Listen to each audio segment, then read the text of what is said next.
नमस्कार, स्वागत है आपका द चर्चा 24 में। मैं हूं आपके साथ आस्था चावला।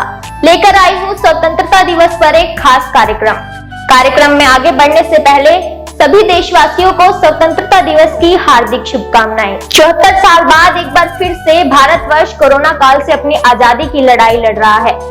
देश को सुरक्षित रखना भारत के प्रत्येक नागरिक का कर्तव्य है।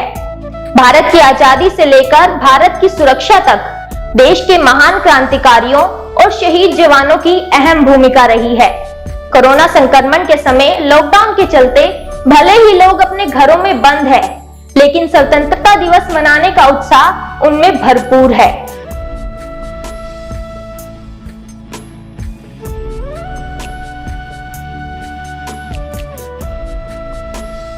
आजादी की कीमत पिंजरे में कैद तोता ही जान सकता है, जिसकी आत्मा कैद की सलाखों से आजाद होने के लिए तड़प रही है। यह तोता उन तमाम लोगों का प्रतीक है जो 15 अगस्त 1947 से पहले अंग्रेज सरकार के गुलाम थे। आज हम आजाद पंछी की तरह विकास की तरफ बढ़ रहे हैं। यह सब हमें भारत के उन वीरों को याद दिलाता है जिन्होंने अपने पूरा जीवन आजादी के नाम कर दिया। आजादी के लिए लाखों वीर सपूतों ने कुर्बानी दी है। 300 वर्ष के संघर्ष के बाद भारत एक स्वतंत्र देश बन गया है। आइए जानते हैं कि कब शुरू हुआ आजादी की लड़ाई का यह संघर्ष। जब पूरा देश अंग्रेजों के जुल्म सह रहा था तो 1857 का संग्राम ब्रिटिश सरकार के खिलाफ आजादी की ओर बढ़ता हुआ पहला कदम था। यह संग्राम देश की आजादी के लिए बड़ी और अहम घटना थी।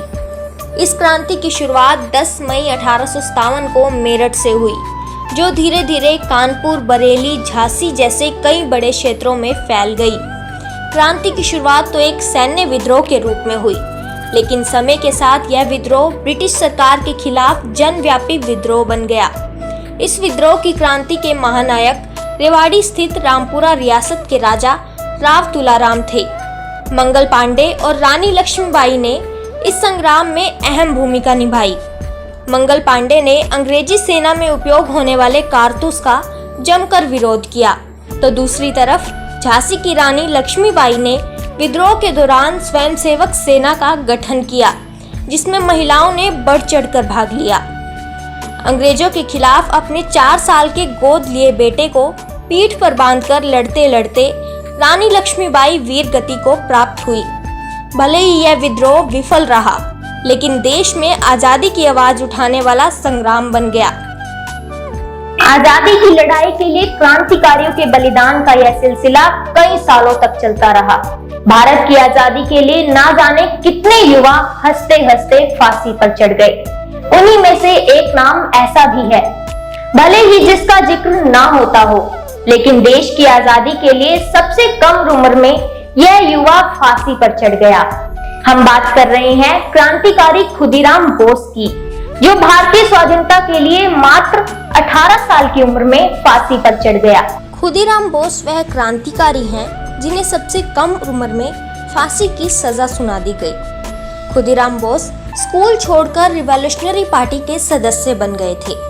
1905 में बंगाल के विभाजन के विरोध में चलाए गए आंदोलन के विरोध में खुदीराम ने बढ़ चढ़कर भाग लिया। अंग्रेज अधिकारी किंग्सफोर्ड की बग्गी में बम फेंकने के कारण इन्हें 18 साल की उम्र में फांसी की सजा हो गई। भारत में ब्रिटिश हुकूमत को उखाड़ फेंकने में आजादी के परवानों की टोली को कौन भूल सकता है।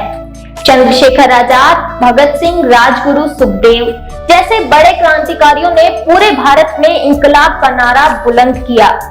भगत सिंह और उनके साथी भले ही अपने आखिरी समय में अंग्रेजी हुकूमत की बेड़ियों में जकड़े थे, लेकिन उनके विचार आजाद थे। आज देश आजाद है और यह तोहफा हमें उन महान बलिदानियों ने दिया है जो अपने लिए नहीं बल्कि देश के लिए जिए हैं। 14 वर्ष की आयु से ही भगत सिंह क्रांतिकारी आंदोलनों में हिस्सा लेने लगे थे। भगत सिंह ने लाला लाजपत राय, चंद्रशेखर आजाद, राजगुरु, सुखदेव, अन्य क्रांतिकारियों के साथ मिलकर देश की आजादी के लिए कई बड़े आंदोलनों में हिस्सा लिया। 13 अप्रैल 1919 ये वो दिन था जो हर भारतीय को सदियों के लिए गहरा जख्म दे गया। जलियांवाला बाग हत्याकांड ने पूरे देश को तोड़ के रख दिया। जलियांवाला बाग हत्याकांड, लाला लाजपत राय की कुर्बानी के बदले की आग लोगों के दिल में धधक रही थी। सैंडर्स की हत्या कर भगत सिंह, राजगुरु, सुखदेव ने लाला लाजपत राय की मृत्यु का बदला लिया। 1930 में तीनों को फांसी की सजा सुनाई गई।